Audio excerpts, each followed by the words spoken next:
오늘 보실 하나님의 말씀 마태복음 27장 1절부터 10절까지의 말씀입니다. 1절부터 읽겠습니다. 새벽에 모든 대제사장과 백성의 장로들이 예수를 죽이려고 함께 의논하고 결박하여 끌고 가서 총독 빌라도에게 넘겨주니라.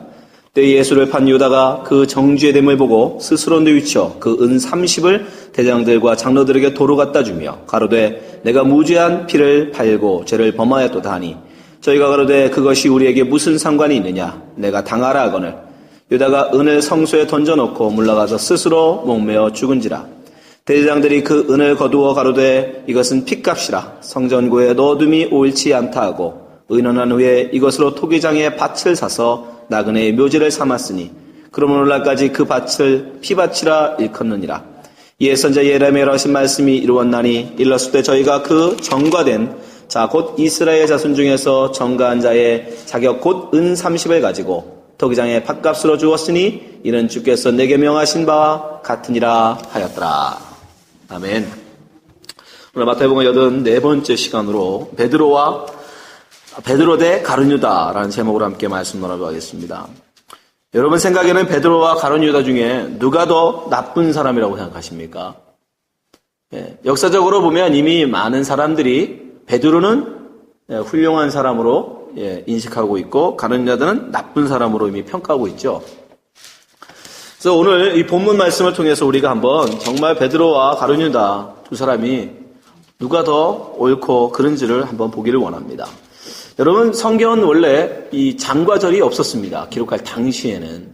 그래서 오늘 저희들이 1절부터 10절까지를 읽었지만 사실은 그 바로 27장 그 바로 위에 26장 말미에 무슨 사건이 기록되어 있습니까? 베드로의 3번 부인 사건이 기록되어 있어요. 그렇죠? 69절부터 75절까지 보시면 베드로가 예수님을 모른다고 3번 부인하는 말씀이 기록되어 있습니다. 그리고 나서 바로 오늘 27장이 시작되면서 예수님이 빌라도에게 넘겨졌더라라고 말씀합니다. 그리고 나서 바로 또 누구 이야기가? 유다의 이야기가 나오죠. 그리고 유다가 스스로 목매어 죽은 그 이야기가 나옵니다. 그리고 그 얘기가 끝나면 다시 총독 앞에 선 예수님의 이야기가 나와요. 그러니까 마태가 뭔가 의도를 가지고 기록하고 있다는 걸 알겠죠? 이미 예수님이 총독에 넘어지고 총독 이야기를 계속 가도 되는데 굳이 안 그러고 가룟유다를 중간에 끼워놓고 그 앞에 바로 앞에 있는 베드로 이야기와 대치시키고 있는 거예요. 전에도 제가 말씀드린 바로 인클루저 구도입니다.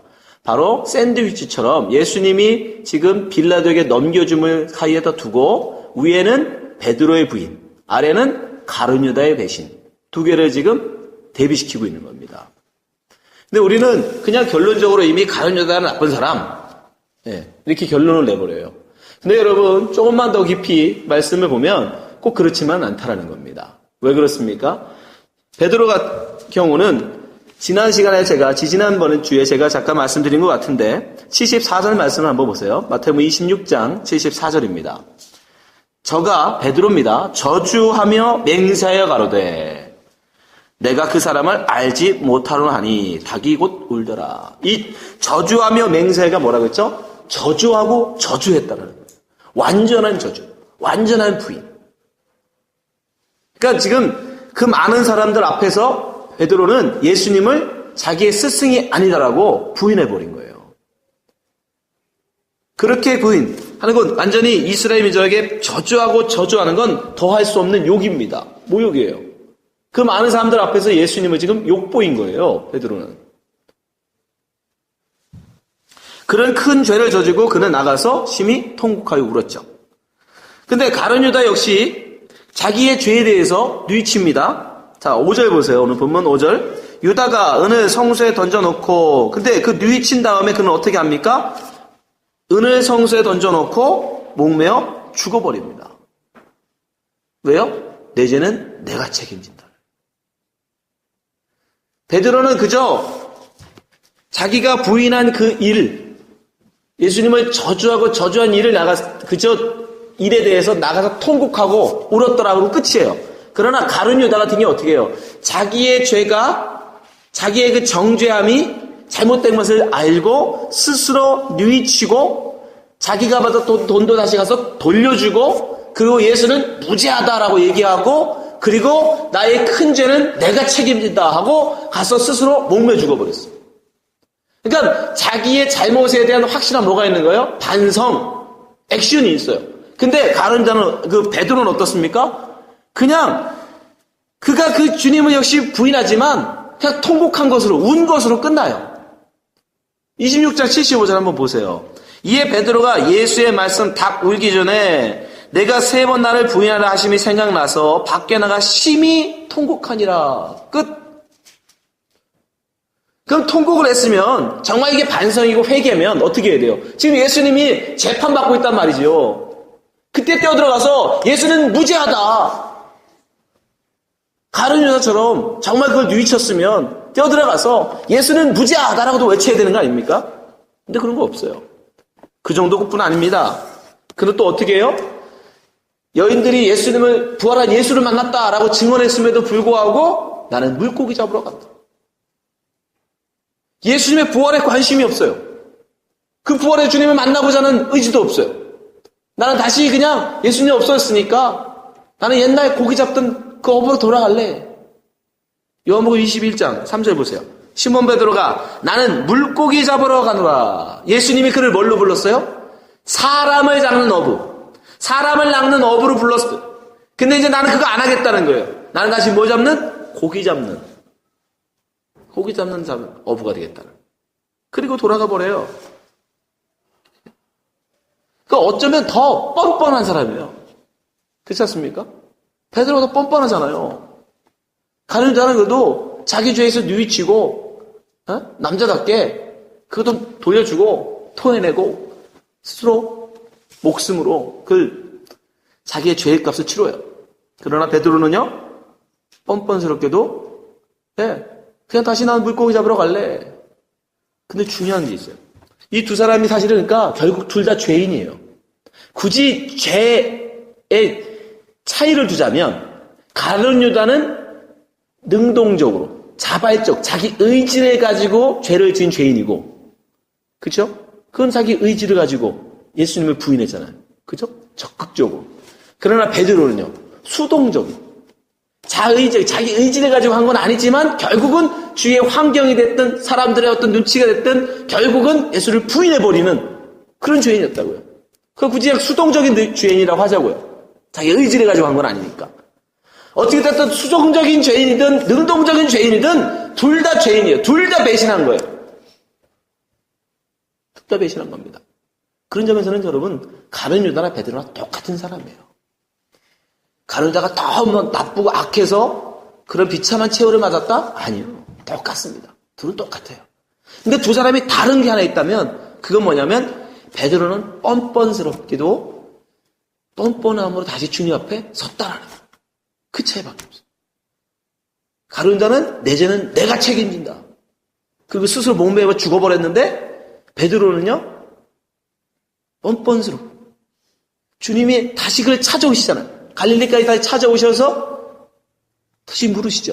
내가 나를 사랑하느냐? 그때가 뭐라고 대답한다고요? 자 15절 요한복음 22장 15절 저희가 조반 먹은 후에 이 조반이 뭐라고 그랬죠? 성찬식이라고 그랬죠. 성만찬이에요. 예수께서 시몬 베드로에게 이르시되 요한의 아들 시몬아 내가 이 사람들보다 나를 더 사랑하느냐? 예수님이 잡히시던 그 밤 마지막 성만찬 최후의 만찬에서 그 성찬식에서 예수님이 베드로가 예수님께 한 말이죠. 내가 이 사람들보다 주님을 더 사랑합니다. 나는 주님에서 죽을 수도 있습니다. 다시 주님이 물으세요. 정말로 나 사랑하니? 이 사람들보다 나 더 사랑하니? 근데 그때 베드로가 뭐라고 그래요? 주께서 하십니다. 주께서 하십니다. 이게 굉장히 중요한 말이에요. 주께서 하십니다.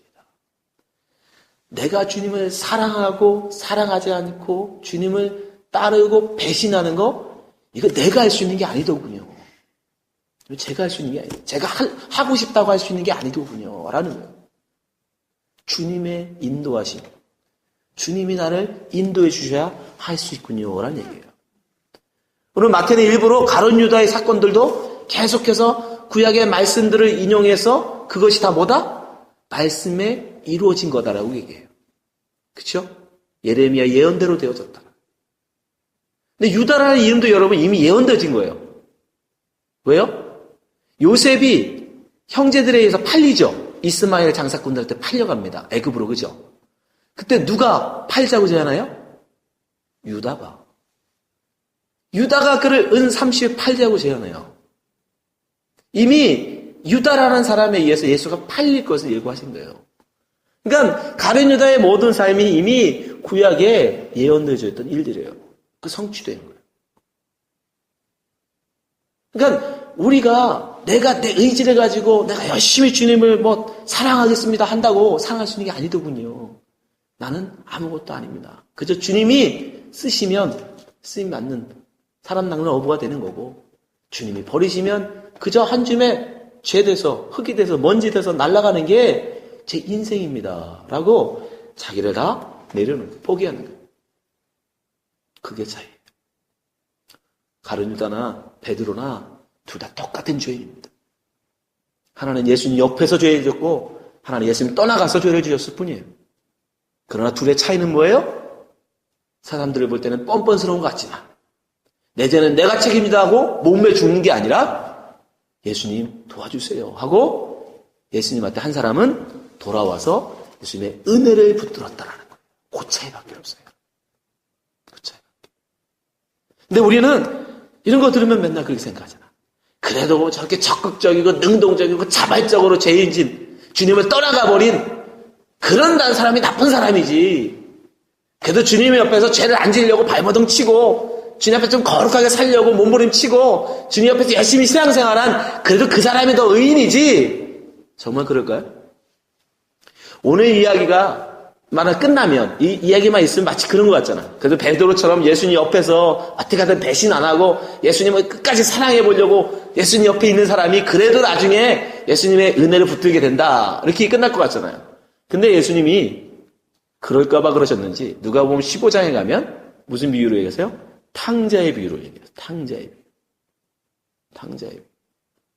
탕자의 비유에 보면 오늘 이야기가 완전히 반대로 됩니다. 반대로. 가룟 유다가 예수님의 제자였음에도 불구하고 돈을 받고 결국 예수님을 배신하고 떠나가 버리죠. 그렇죠? 탕자의 비유에서는 둘째 아들이 어떻게 해요? 아버지의 아들임에도 불구하고 아버지의 유산을 받아서 돈을 받고 타국으로 떠나가 버려요. 그렇죠? 그리고 베드로는 그런 마음이 본인도 있었지만 그래도 그 옆에 붙어 있어서 예수님 붙어 있어요. 그죠? 예수님 붙어는 있어요. 그렇지만 결국 수동적이든 어쨌든 결국 배신합니다.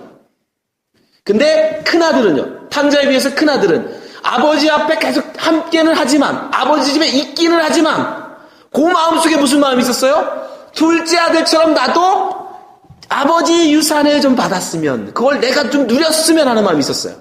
대화 속에 보면 내가 친구들과 함께 염소 한 마리도 잡아서 잔치한 적이 없다. 그 얘기 뭐예요? 하고 싶었다는 거예요. 근데 못했다는 거예요. 안 했다는 거예요. 근데 그 탕자 비유에서는 어떻게 돼요?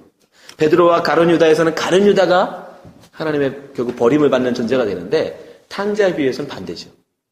오히려 나갔던 적극적인 죄인, 아주 능동적인 의지를 가지고 죄를 범한 그 탕자는 오히려 회개하고 돌아와요. 거기서 회개가 확실히 드러나죠. 그가 어디서 회개해요? 돼지우리에서 회개해요. 돼지우리에서. 어느 날 갑자기 눈을 딱 떴는데 돈 다 탕진하고 먹을 게 없어갖고 돼지가 먹는 주염 열매 먹다가 그거 갖고 돼지하고 서로 먹으려고 막 싸우다가 어느 날 깨달은 거예요. 내가 뭔 짓 하고 있냐 지금? 이게 뭔 짓 하고 있냐? 우리 아버지 집에 가면 먹을 게 얼마나 많은데 하다못해 종들도 배부르게 먹고 사는데 내가 왜 아버지 떠나서 이 돼지우리에 와서 돼지들하고 지금 먹을 거 갖고 싸우고 있냐 내가? 아버지 집에 돌아가야 되겠다. 그거 돌아와요. 누구처럼? 뻔뻔스러운 베드로처럼 뻔뻔스럽게 다시 아버지한테 돌아와요. 아버지가 죽어야 받는 유산을 살아계신 아버지한테 달라고 그래놓고 그 돈 가지고 다 허랑방탕 써놓고 돈 한 푼 없는 거지가 되니까 그제서 무슨 낯짝으로 돌아와요. 뻔뻔스럽게. 그리고 그럼 어떻게 해요? 베드로하고 똑같이 얘기하죠. 제가 아버지의 아들이 아닙니다. 이제 나는 그냥 종으로 삼아주세요.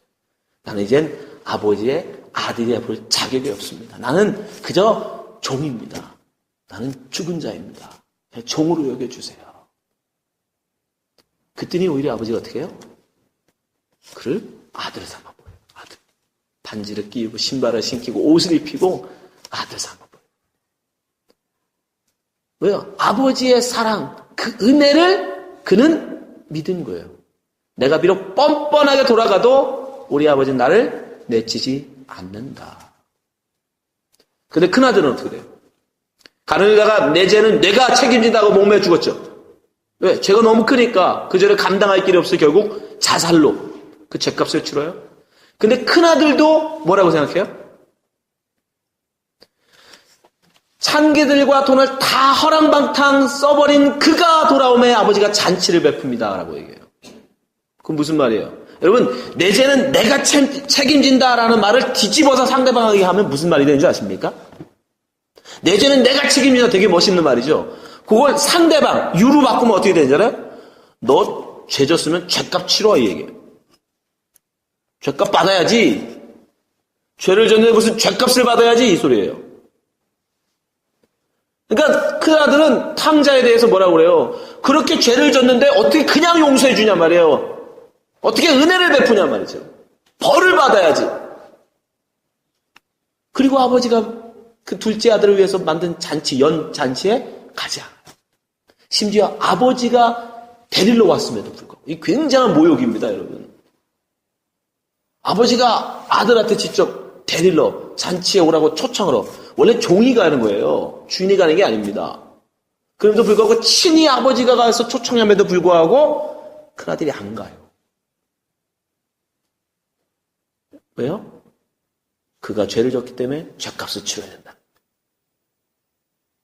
여러분, 꼭 옆에만 있다고 주님 붙잡고 주님을 위해서 내가 교회 생활하면서 신앙생활 열심히 하는 그 사람이 의로운 사람이고 교회 밖으로 신앙생활 똑바로 안 하고 튀어나가서 세상하고 막 허랑방탕 사는 저 사람은 나쁜 사람? 아니요. 그거 가지고 하는 게 아니에요.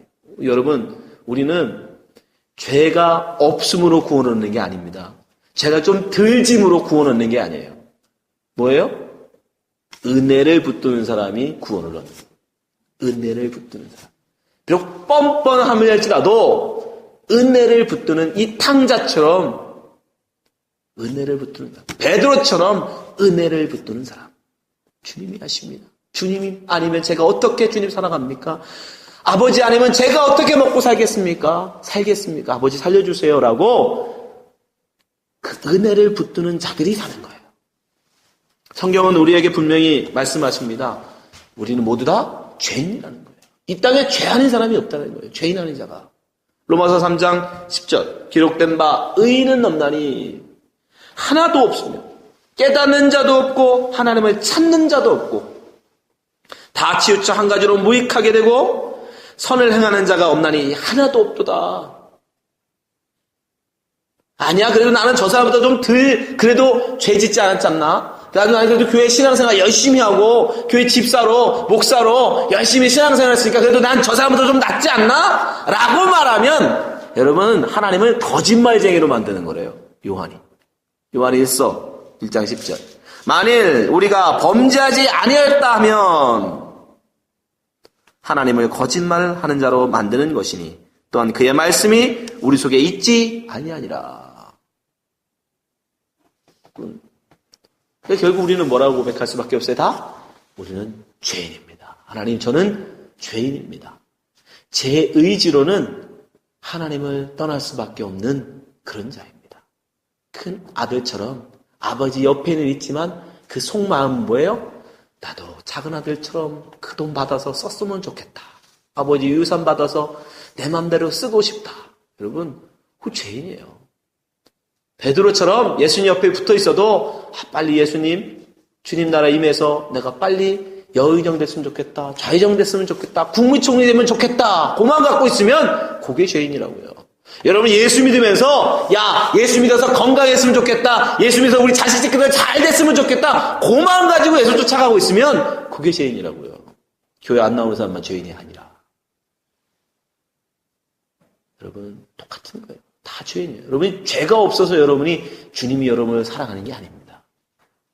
뭐예요? 은혜를 붙드는 자이기 때문에. 은혜를 아는 자이기 때문에. 예수님이 이 땅에 왜 오셨습니까? 여러분 마태복음 1장 21절 아들을 낳으니 이름을 예수라 하라. 이는 그가 자기 백성을 저희 죄에서 구원하여. 그러니까 그 백성들은 다 어디에 있다? 죄구덩이에 있다는 얘기예요. 그 죄의 구덩이에 있는 자를 구원하시러 예수님이 오신 것이 자기가 죄인이 아니다라고 생각하는 사람, 내 죄는 내가 책임진다. 그런 사람들은 주님이 구원하지 않으신다. 누구만 나는 죄인입니다. 아버지, 제가 아버지 앞에 죄를 지었습니다. 주님 앞에 제가 죄를 지었습니다. 저는 주님을 사랑할 자격이 없는 자입니다. 저는 아버지 아들이라 부를 만한 자격이 없는 자입니다. 죄인입니다. 고자가 구원을 받는 거예요. 예수님으로. 왜? 예수님은 바로 그런 죄인을 부르러 오셨기 때문에. 여러분, 성경을 읽으실 때 이 사람이 죄를 얼마나 지었느냐, 덜 지었느냐, 그게 중요한 게 아니에요. 그건 보지 마세요. 우리가 봐야 되는 건 뭐예요? 그가 죄에 대해서 어떻게 반응하는가. 우리 삶도 마찬가지예요. 누가 얼마나 더 큰 죄를 지었냐, 덜 죄를 지었냐? 여러분, 그건 우리의 관심이 아니에요. 우리의 관심은 그 죄에 대해서 어떻게 반응하는 거예요. 내가 주님에서 조금이라도 덜 죄져야지. 그게 가룟 유다예요. 그게 큰아들이에요.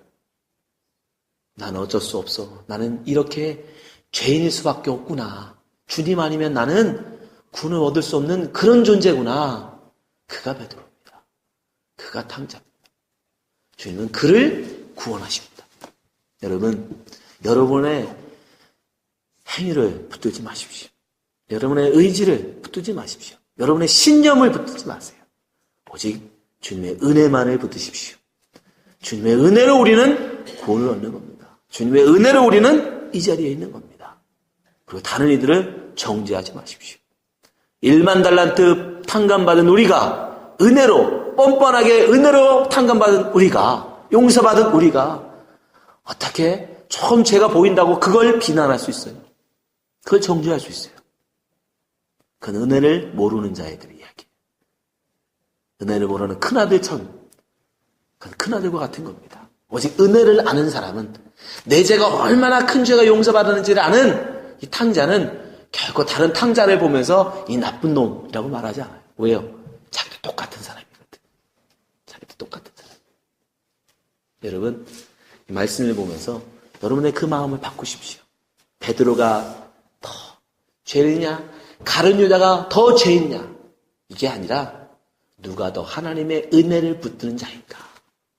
그 마음으로 세상을 보시기 바랍니다. 기도하겠습니다. 하나님 아버지, 감사합니다. 우리로 하여금 예수 그리스도를 알게 하심을 감사합니다. 우리로 하여금 참된 진리를 알게 하심을 감사합니다. 우리는 죄를 덜 지음으로 하나님 앞에 구원을 얻는 것이 아니라 하나님 은혜를 붙들므로 은혜로 말미암아 구원을 얻는 줄 믿습니다. 주님, 우리가 어떻게 나보다 더 많이 죄를 지었다고 다른 사람들을 정죄하겠습니까? 비난하겠습니까? 지금 우리도 똑같은 죄인일진데 단지 그들도 하나님의 은혜를 아는 자 되기 위해서 아는 자 되도록 더 기도해야 될 줄 믿습니다. 주님, 우리를 은혜로만 구원해 주심에 감사합니다. 이 은혜를 하나님 또한 우리가 알았사오니 다른 이들에게도 또한 은혜를 베풀 줄 아는 은혜를 전하는 자 될 수 있도록 인도하여 주시옵소서. 지금 이 자들을 구원하시고 붙들어 주심에 감사하며 예수님 이름으로 기도합나이다. 아멘.